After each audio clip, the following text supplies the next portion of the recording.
Welcome to Blue Springs State Park, located just north of Orlando in Orange City, Florida.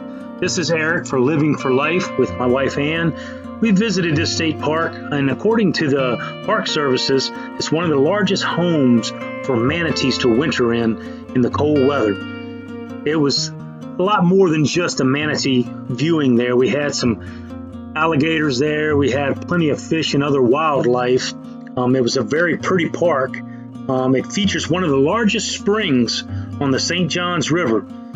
It gives way to hiking, boating tours, camping, and abundant wildlife, just to name a few. One of the things we did notice while we were there was how tranquil it was. You know, we arrived there as soon as they opened, so that was before a lot of the crowds got in, and it was just amazing. These creatures have been around forever, and as you'll see in the video, you'll see a young lady in a kayak.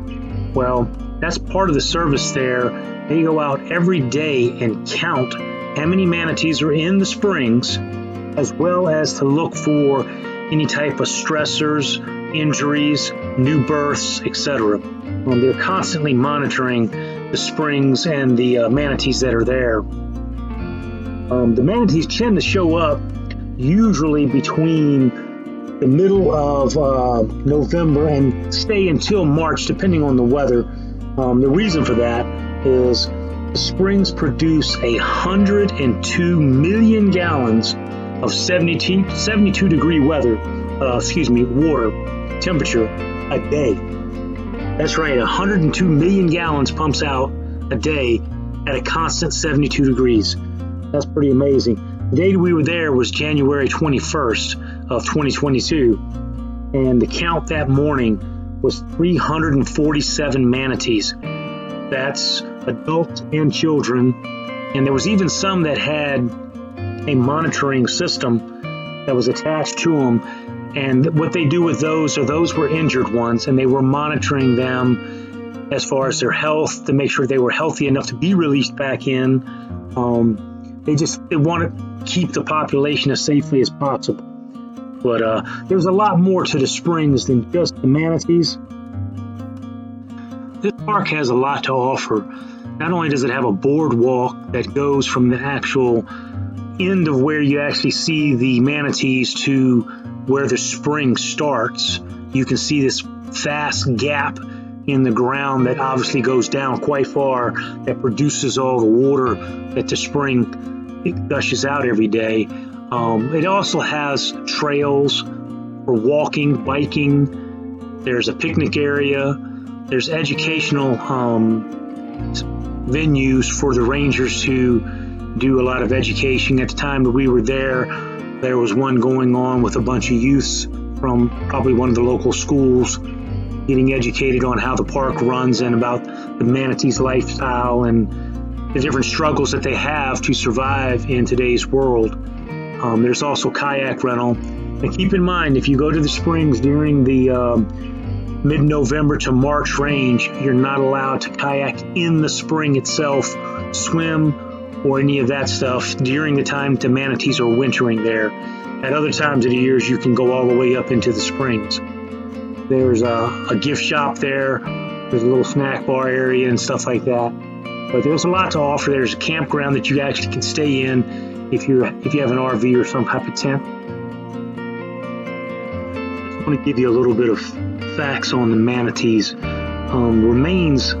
Fossil remains have been found in the Florida region, dating the manatees back 45 million years ago, their ancestors. The current or the modern manatees that we see today still have been dated back 1 million years in these parks, with some possible absences during the Ice Age. But I mean, for a creature to live that long, knowing how much change has came in the world around them, you know, I mean, just wherever you're at in your life, think about how old you are and what you've seen happen in the world just since you've been on it. And imagine these creatures have survived this long. They're really quite a sight, especially when you see so many of them in one area. But I'm just going to put some music on in the background and let you enjoy the footage that we have of it. Keep in mind that our camera gear was kind of acting up a little bit, and there was quite a glare coming off the water, but you'll see how clear this water is, and the sun really reflects off of it. But I'll pipe back in periodically to explain what's going on and what you're seeing. But just enjoy, sit back, and think about the life that they live and how long they've been around.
Out all these fish. It's just another example of how clear the springs are.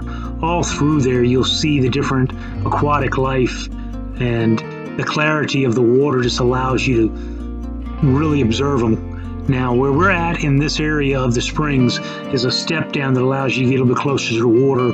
When the manatees aren't in the springs, it's actually an access point for you to put kayaks in and get down into the water in your canoes or whatever. But you'll see a manatee eating grass or algae off the steps that actually go into the water. To be that close to them is really quite amazing. It's definitely something that, if you're in the Florida area, you should come and see.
Another feature of the Blue Springs State Park is the Thursby House. Very interesting, the history on this. It's a monument to Florida's frontier days, a bygone era, for sure. Louis Thursby and his family arrived as some of the first European settlers in this area back in 1857. I mean, imagine what the world was back in 1857. They built on the St. Johns River to capitalize on the waterway that they found. They built an orange grove and some docks so that passing by ships could actually do business there. And they built a pretty thriving business and several houses, but this is what survives, as you'll see in the video.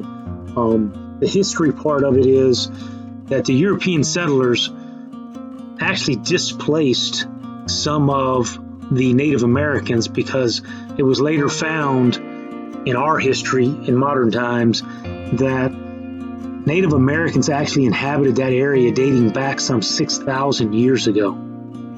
So it's kind of hard for me to look back at history with such a blank slate, if you will. How do you come over to a country and claim it for another country, when you had people already living here? It doesn't matter what their nationality was or whatever. They were already here, and we kind of came in and pushed them out, from different countries, not just one, but it's just some history you need to learn and research to find out where people lived and how long ago they lived there. And Blue Springs definitely offers some educational and history in that part. We will definitely be back in this park, and I want to spend more time exploring it. But this is Eric and Ann from Living for Life.